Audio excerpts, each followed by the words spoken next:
Important to make sure that you don't have any dripping water around your bathroom sinks, bathtub, your toilet, your kitchen sinks. So always put an eyeball out and check to see if you've got water around the base of your handles or your faucet, or if it's dripping out here. And if it is, then you need to turn off the water.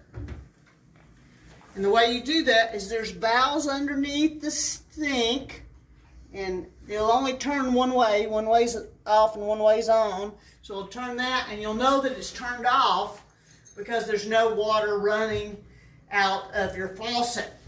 For your toilet, if you need to turn that line off, it's behind the toilet, and there's a valve right here, and you just turn it the only way it'll go, and that will turn off the line that goes to the bathtub.